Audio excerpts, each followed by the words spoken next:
السلام عليكم أحباباتي، كيف حالكم؟ إن شاء الله تكونوا بخير وعلى خير يا رب. حبيت نهبط هذه الوصفة، وصفة بوسولة مسو، الوصفة المحبوبة عند الجزائريين. العائلات الجزائرية كافة تطيبها وتحبها. أنا واحدة من العائلات الجزائرية نحبها. وصفة بوسولة مسو. نحط فيها المقادير تاعها، نحط 250 غرام تاع الزبدة، ونحط 4 صفار البيض، ونحط فيها نصف كاس سكر قلاص. والسكر القلاص يبقى كل واحد وذوقه، قادر اللي يحب يحط فوق النص يحط فوق النص. ونحطو فيها لافاني والخميرة، ولوغو تاعها لازم القارص. بشور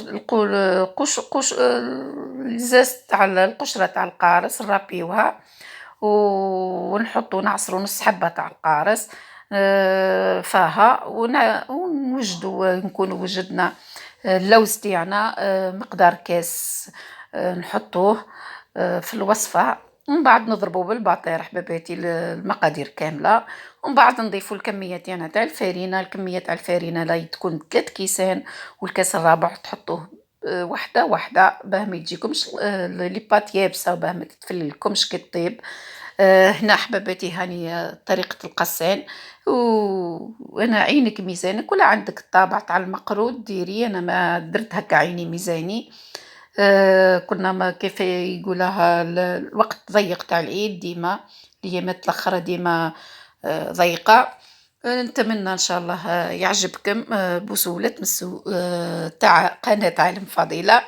هاو زي ما هي طيب حباباتي، طيبوها أحمر هاكا شاشي يجي ما شاء الله. ومن بعد كي يطيب نخلوه يبرد، ما نديروش سطمثم، لازم يبرد. انا خليته بات اليوم وغدوه، جبدتو ناخدو فيش كميه تاع الزهر كيما تشوفوني، نسقطر الزهر منه، ونحط كميه كبيره من سكر قلاص. ما به انا نقدر نخدم مثال بزوز كعبات بثلاثه كعبات ولا زوز كعبات، لازم تحطي الكميه ياسر تاع سكر قلاص وتخدمي على خاطر يطول في الكعبة هكا، ماشي ثمثم تنحيه. باه يلصق لازم يطول. باه يعني كيما هكا. ها هي طريقتي في التلباس تاع بوسو ولا تمسو. لازم تكتروا له الكمية تاع السكر قلاص، لازم السكر قلاص يكون ياسر باه يترمد فيه مليح ويلصق فيه مليح، وتخلوه حتى 5 دقائق هكا. المهم تخلوه يطول حباباتي، باش كي تجبدوه تلقاوه لصق عليه سكر قلاص ما يتنحاش. وتعملي الحواش تاعك بيديك وتنفضيه، وتنحي الزايد كيف كيف بيديك. ومن بعد الطريقة هاني صورتها لكم حباباتي، تحطوه وتحطوا في صفاية اللي عندكم، تحطوا السكر قلاص وتعملوا الطريقة تاع تغبروا السكر قلاص، الحبات بالسكر قلاص من الفوق، يجيو ما شاء الله. ها هي الطريقة، يجي ما شاء الله. التحضيرات الأخيرة وجدته بنتي في الصحن ما شاء الله، صورته لكم حباباتي. نتمنى يعجبكم، ونتمنى عيد مبارك للأمة الإسلامية كافة، وخاصة الأمة الجزائرية إن شاء الله.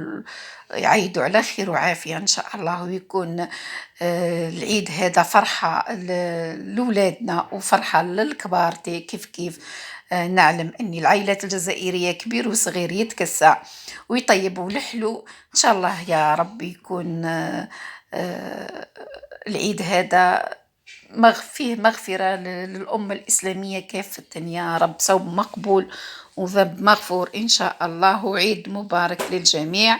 ما بقى لي غير نقولكم بقاو على خير حباباتي، وتهلاو في حبيبتكم بالاشتراك في القناة وتفعيل الجرس باه يوصلكم كل جديد. ما بقى لي غير نقولكم في الأمان.